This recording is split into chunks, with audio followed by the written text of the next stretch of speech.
Hello and welcome to another episode of Anomalies. I'm one of your hosts, Dan Hall.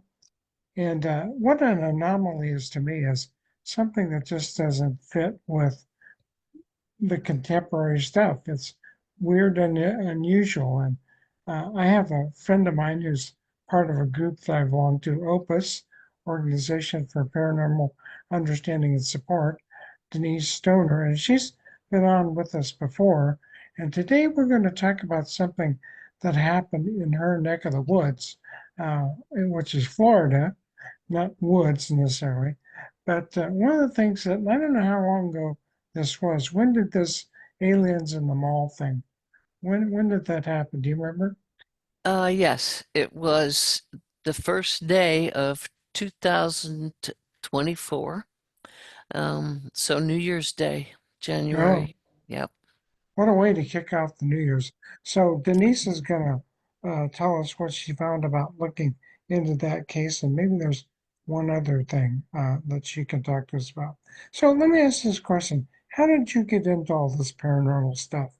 What prompted you to do that? I've always been interested, but I did not actually get into it for many years. Then I started reading about it because I'd had an experience myself. Oh, And I started to go from there and talk to people and try to understand what they had experienced. what was it that you experienced that piqued Oh your my interest?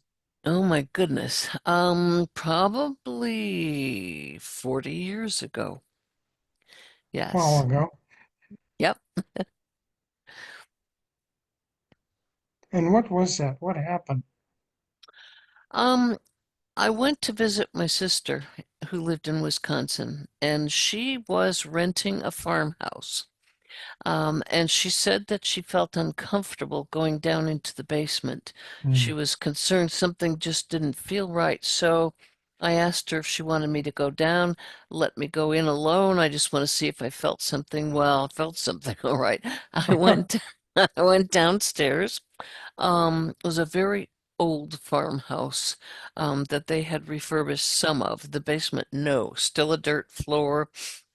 There were some tables there that were original, some things, some jars and things sitting there that my sister didn't want to touch.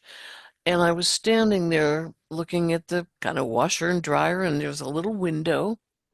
And all of a sudden, two of those jars moved over. One of them crashed onto the floor.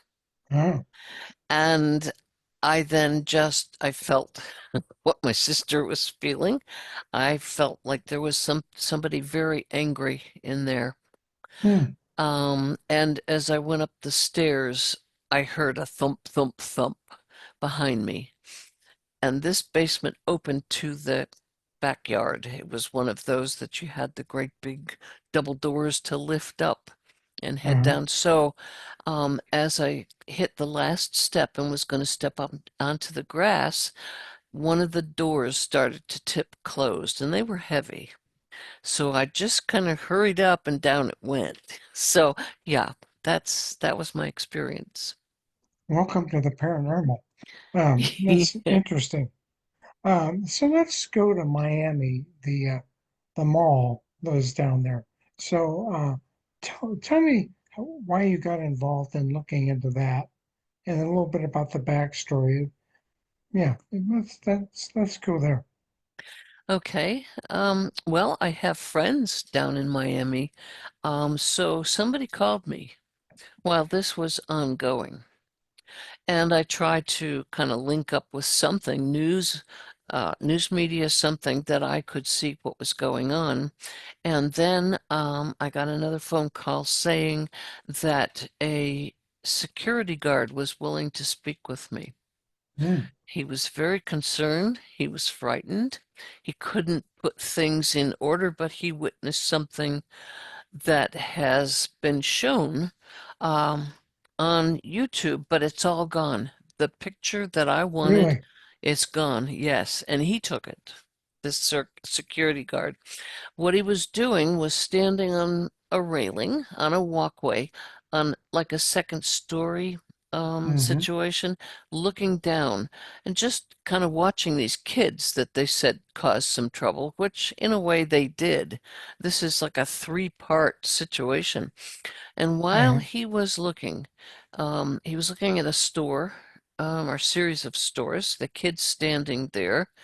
And while they were standing, you could see kind of a mist form, and it was going around and around and around, just a pale gray. I saw it. I know what he was talking about. And then all of a sudden, it started to go side to side, left to right, right to left, instead of just spinning. And while it did that, you could see a very large figure start to step out of that circle. You could not So identify. Go we're ahead. talking a portal. Sounds like we're talking a portal. It does, and I think it was. And you could see it, not full features, but the shape. And it was kind of a dusky gray, stepping out, putting its foot on the floor, almost like it was holding on, put its arms out to the side on the portal, and you could see tipping its head, looking like what to do. It stepped in. And when it did, some of these kids noticed that happening and started to, react to it. They were afraid. And a couple of them were pushing each other and starting to run. And as they ran, they were telling other kids, get out of here, type situation. So that is what this man witnessed, and said he was frightened. So he started to step outside. Now, they discussed shots being fired. Yes, um, that was not inside that mall where that portal was. And then people somehow began to say, and I have the report here, videos that were sent out that disappeared or had a follow-up video stated, sorry, I was making it up. So Uh, that in itself was weird, to occur. Then it said apparently multiple shots fired were from people with sidearms shooting at these giant beings that were appearing out of nowhere, and everyone was going crazy trying to get away. It was not quite like that. This security guard had an episode where he saw one of these beings. hmm. They would disappear and then appear down a few feet, and then a little more and a little more. Well, one ended up next to him, Wow. and he looked right at it. It wasn't harming him, it was just very close. He could feel kind of a strange energy. And before he could look or say anything, ask, what are you doing, or move back Hmm. from me, it jumped again and disappeared. And he doesn't know who it ended up with. But there were more than one. And that's what these beings were doing. Um, so there were police there, way, way too many. I don't know how, it was like the whole department and then some. So said it was like a scene from the Blues Brothers. That's what this guy commented on. Then this report, same thing. Then it said, strangely, there were no mobile phone footage or decent security footage to confirm or debunk either Hmm. story. So, in today's camera phone obsessed world, that is the strangest part. Why not? And Yeah, if not, why not? where did all this go?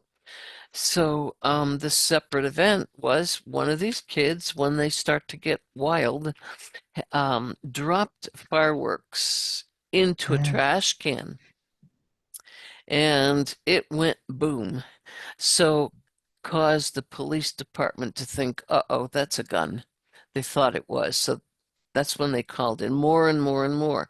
Something they are strongly denying today that happened, another separate event, and that was at that exact time that this portal formed.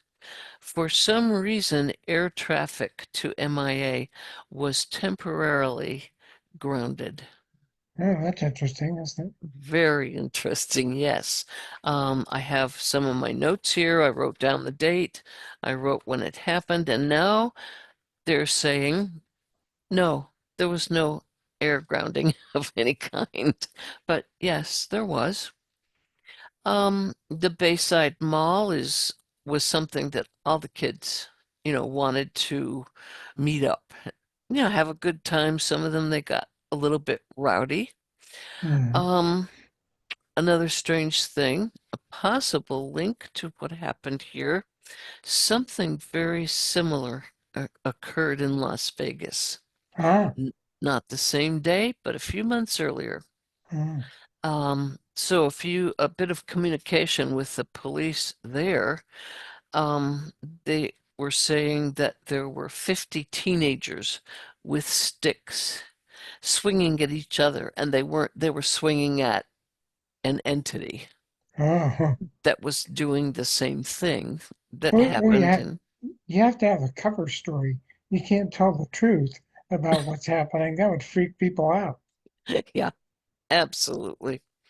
Um, so, the airspace closed, police claiming that it was all fireworks responsible.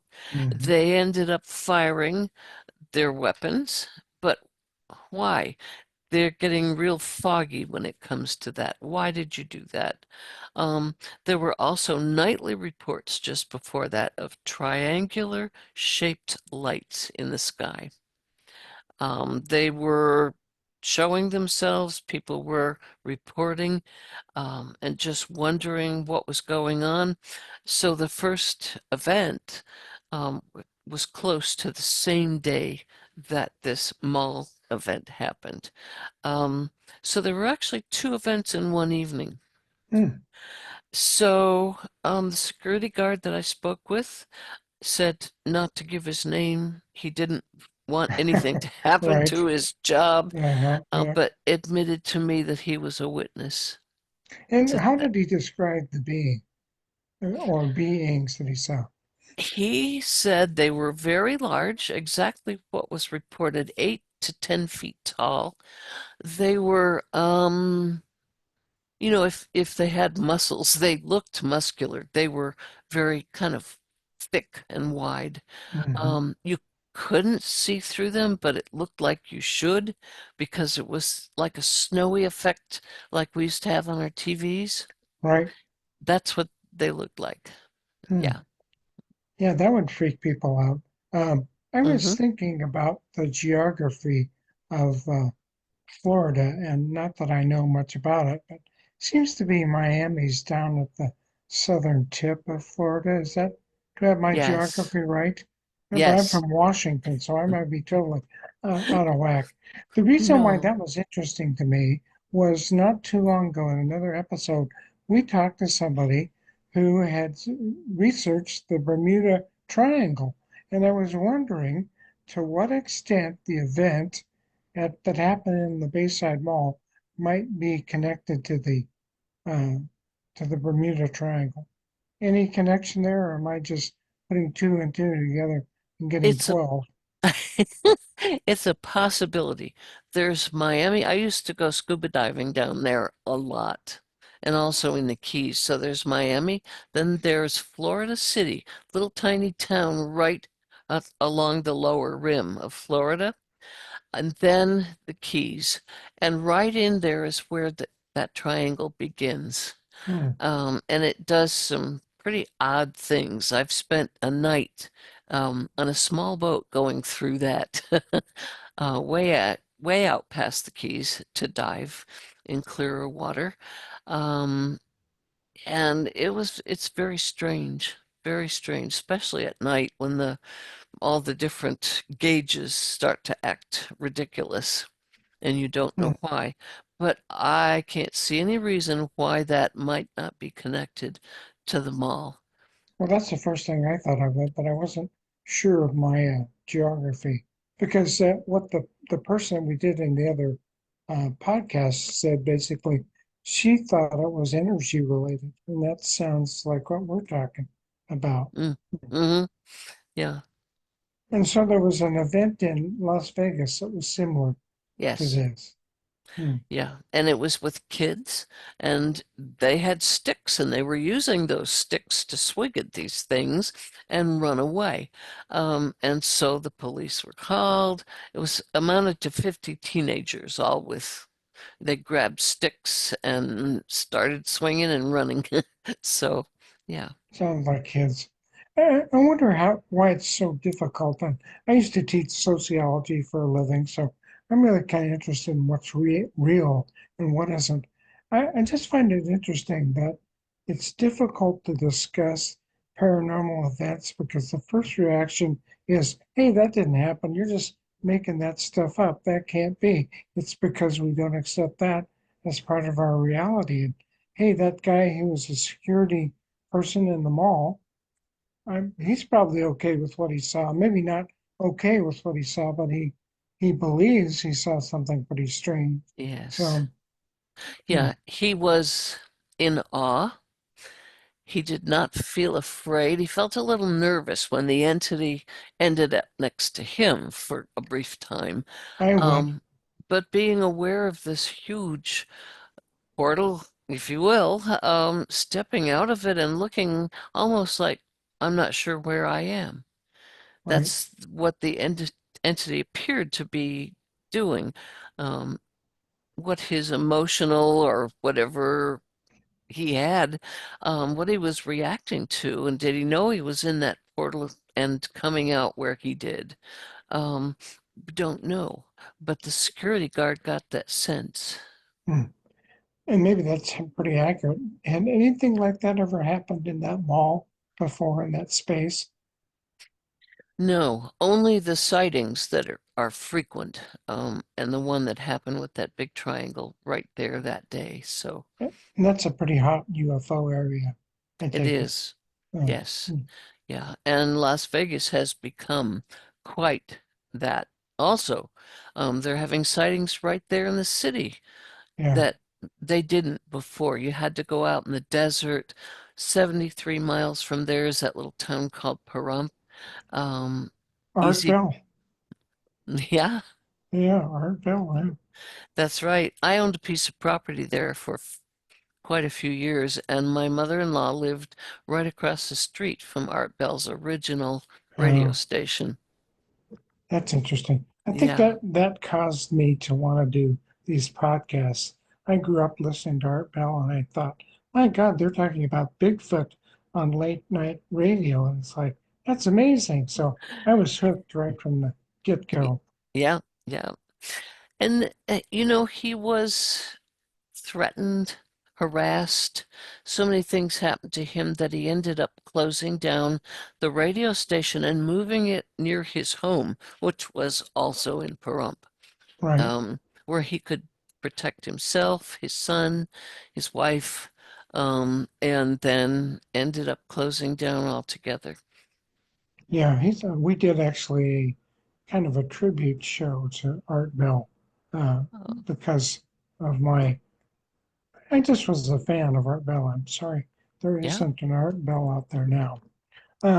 So what else? So what do you think this says about reality, Denise? What is this event in Las Vegas? And of course, when I think of Las Vegas, I think of Area 51. That's not too far from there. No. What does all this say about reality? That's something that interests me. You know, what is reality? It's all very strange. You can feel the difference and the changes and the, if you will, vibration that is around all of us. And we are now told that because of our consciousness, we can all link together. Well, as far as Area 51, I'm going to say there's something going on there also because my brother-in-law lived there and he knew that desert like nothing else. So when we went out to visit, he took us at one point through the mountains. It Hmm. took us a long time. I mean, we didn't see one other car the whole time. We saw no people, no other car, till we got where we could kind of watch over Area 51. We stayed there. We did kind of a late little camping thing, cooked our dinner, watched the skies. We saw some strange things. Hmm. Um, a big object that was square and it had windows flew over us, and I think it realized we were down there and did it on purpose. Hmm. And then when we drove home, and I have a picture of it, this orb, I heard a sound. So I looked out the back window, and there was this bright, bright round light. And as it moved alongside the car, it sounded like Rice Krispies. When you poured milk on them, it sounded Yeah, like that. So it came up, our window was open, the weather was beautiful, came up next to the driver, who was my husband, and stayed there so that I could take a picture. I have a beautiful really, picture, yeah. really. And stayed there until we could see the city lights down Hmm. below, and then it took off into the desert. Wow. Um, on that trip also, we saw an area in the road and it was nothing but dirt. And this circle formed all the way across the road, round and round. We actually got out. My brother-in-law put a pack of cigarettes in the middle. He was a smoker, so we could tell the size of this thing. But Uh, there were no other tracks, no other cars, nothing except you saw that, and your first thought was that landed, whatever it was, and lifted up because there's nothing indicating that it was on the road as far as movement. So it was a hmm. very interesting time to be able to You see know, that. interesting that you would talk about the noises associated with UFOs. So one of the things I do just for the hell of it is I volunteer with New Fork, Oh yeah, Christian Step In. So there's 16,000 of their reports that they don't have anybody, nobody's looked into them. And he basically told me and a couple other people I know, hey, pick some that you're really interested in and look into it. Well, a couple of ones that I looked into, I don't remember which states they were in, but there were smells and sounds associated yeah, with observations of these strange crafts. yeah, absolutely. Um, it's almost like, what do you call it? An ionization Hmm. type. It's like that when you see those come close. At times, everything starts to smell crisp, um, very clean. But there's also almost something you can feel when it's doing that if you get a craft close to you. Yeah. This one person said he definitely got this odor of like fireworks Hmm. that came through to him, you know. So Ah, interesting, yeah, interesting. Well, yeah. do you think there's anything else we ought to say about the aliens in the mall, or we have a pretty good idea of what happened there? Yeah, I don't. I wish that I could separate all of these events, the fireworks thrown into the trash can, the number of police that were absolutely unbelievable. No, that wasn't necessary. And the airspace closed, and now they won't admit to it. Hmm. Um, so those three things, um, with that portal, I would love to continue looking at that. And I am, I'm kind of snooping around to see. Yeah, Yeah. yeah, you're probably good at that, curiosity. What else was I going to say? Oh, so I run a group called Stranger Things, which is just where I live. And Gwen knows about that group, and they're just a bunch of old weirdos that talk about this stuff. But we did a class on UFOs, UAPs, and it came right down to why doesn't the government kind of come clean and tell us what's going on? And the idea came out that that's not such a good idea because from their standpoint, because then they would have to admit that we're not the top dog on the planet. We would that the government would have to admit that there are technologies out there that are vastly superior to anything that we have that could even lead to things like free energy, and that would not be a good thing because Anyway, so there's a reason to keep coming up with cover stories. Yeah, they do. And, again, they've separated the paranormal from that because people talk about ghosts and they talk about odd things that have happened in their lives, and nobody objects to that. Yeah, interesting. Someone might say, "Oh, I don't believe in ghosts." That's okay, no big deal, but they don't fight it like they Mhm. do a UFO experience or an entity type Yeah, experience. Yeah, it's not argued. So I think you're correct. What would happen if they said, "Hey, this is fact. These events are real." which kind of points to the idea that we may never have disclosure because it'd be too risky. Although I maintain to our friend Gwen that I think experiencers have they're essentially responsible for current day disclosure. It's just the government isn't saying too much about that. So, No, no, they don't. Um, and I worked for the government, the federal government, for 20 plus years before I retired. what you And do for well, the first one was in Denver. I worked for National Park Service, and I Oh, worked yeah, for a team of three others and did planning, design, and construction for the first national park of Saudi Arabia. cool. Yeah, we had their contract, and it was called the Asir, and it was my very favorite job ever. So then we moved to Florida. I went to work for the DoD, the Navy, to be specific. And I worked in where the new recruits came in, and some of them wanted to belong to the nuclear power school, for example. They had to be squeaky clean. That's how I learned to investigate. I did their background checks. Oh, background checks. Yeah, Yeah, yeah. cool. I had a friend who really wanted to be involved in the National Park Service as a ranger. And then she started reading about David Paulides and all these Uh-huh. people disappearing in the parks. And I was like, oh, maybe that wouldn't Yeah. be such a good idea after all. Though some of the parks are have very strange areas. Yeah, interesting. Yeah, very much so. Well, Um, let's talk about, oh, go ahead. Did you want to? no, no, that's all right. Go ahead. That Okay. Well, the other thing I thought we might visit a little bit about is you looked into something that would be potentially called an exorcism. Do you want to talk about that? Sure.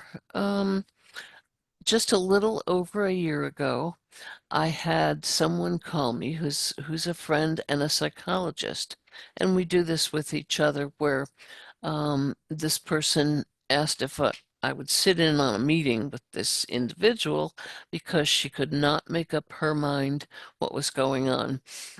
Was the person possessed? Did she have an attachment? Was it a mental illness? So Mhm. I did that. And after a year, oh, a little over a year, we were still wrestling with what was going on, and we had spoken to her family, her husband, who was very supportive of her. And at times, the woman looked like she was so ill, we were worried she wasn't going to make it another week. Hmm. Um, she had a kind of a gray color to her skin. Her eyes, she could barely open them, but she said she felt there was something inside her Hmm. and could describe that. When we would ask to speak to that entity, it would say, "No, I'm in charge here and I don't talk to anybody Hmm. else." So that came through her. Hmm. Her husband experienced some things, and I got very concerned that if this escalated, that we could have a real need for exorcism. So I spoke Hmm. to a priest friend who does exorcisms for the Vatican. He has done 34 Wow. in his lifetime, and he said they're not something that occur as often as people would like to think, but when they do, it's unbelievable. And he said he would like to be a part of it. So he also called and asked if an individual who was another, I think he's retired now, priest, could come on and speak to this woman. And it was so fascinating because you could see this woman arguing with herself.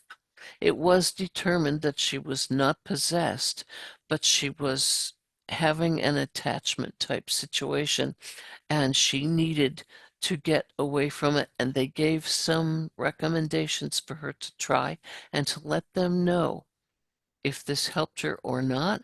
And one of them that she was very interested in listening to what he had to say said that if she followed through on what he asked her to do, that she could go and visit him and he would see Wow. her in person. Wow. Wow. This individual is kind of well known because he's done some TV shows showing up for that. And he traveled. Do you know what Annabelle the doll is? That We very, just did a show with Ed and Lorraine Warren's grandkid, and okay. Chris talked about Annabelle. Well, this priest traveled with Annabelle to be shown in a series of events that people could go to. Hmm. And that was pretty interesting um, to hear about. But yes, I had two priests. It felt dangerous enough for this woman and her family that I did that, and they did too. And you could see the personality change, and you couldn't decide who you were talking to a couple of Oh boy. times. Uh-huh. And this thing that was attached to her um, was the strongest personality I have ever met. Um, as far as refusing, the only thing we could do was get a name out of her. It was a she.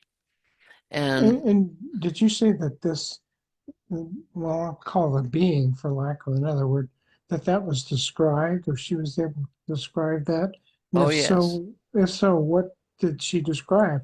What was the description?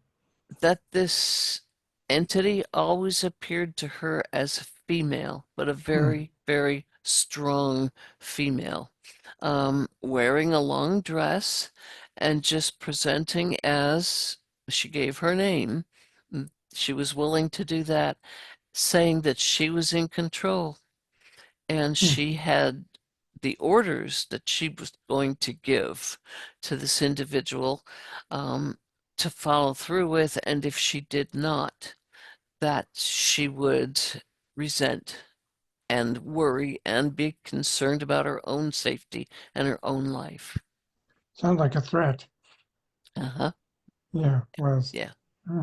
yeah, very much So, so. so she didn't, as you were talking, I was thinking about, uh, and my background is teaching, so it's not psychology, but I was talking about dissociative identity disorder, where people have multiple personalities. So, was there a thought that that might be going on? Yes, that was another decision that we had to make. Uh, Is that what was going on? What was her background? What had happened to her that she might have that, disassociate? right. Uh-huh, yeah. And in the end, we decided no, this was a separate entity outside her. We asked enough questions, and of course, having the psychologist right there, Right. um, made a difference to help us determine what was going on. And the priests who have backgrounds in that, of course, they had to because of the exorcisms that they had done, what was real, what wasn't. And, they both had degrees in that arena. So that's where it ended up. So, did the lady ever get any help, or did the situation get resolved? No, she is supposed to Hmm. be taking these steps, and she is very slowly. Her husband said, I will go with you. I'm supporting you. I would like to see you follow through. So we have, another few weeks and we will contact her again and ask how that's going because she really wanted to meet that priest. But in order Hmm. to do so, she had to contact her church there, speak to the priest there, um, and join the church. And her husband said, all right, I'd like to go back to church. Um, Okay. so he was going to take her. So If that, anything would ever cause one to become religious again, it sounds like an experience like this might mhm, produce that. So, yes, yeah. I mean, you could see there was something around her that caused her personality. She would change to the point where she would get horribly angry. I mean, and we said to the husband, "What do you do when she does that?" And he said, "I just quietly leave. I I don't contribute." yeah, Yeah, yeah, it sounds like a good strategy there. So, yeah. well, Denise, we've covered quite a bit of ground here, from aliens in the mall to possessions by some kind of entities. And you're fun to hang out with because you talk about things that interest me and I think interest our viewers. So I want to thank you. I don't want to keep you for the rest of your day. And I want to thank you for taking time to come and talk to us on anomalies. And maybe we could do a follow up with this lady again, or if there's any other people who show up at the mall who might not be humans, maybe we could do a follow up for that. But thanks so much for coming on. Oh, thanks for inviting me. I think our flow of conversation just works so well. Yeah, We have an interest in these similar things. yeah, you'd be fun to hang out with. So Oh, you yeah, too. if you ever get up here to Washington, let's hook up and we'll go investigate some weird stuff. So Oh, that anyway, sounds wonderful. Thank you. I want to thank you for being on with us.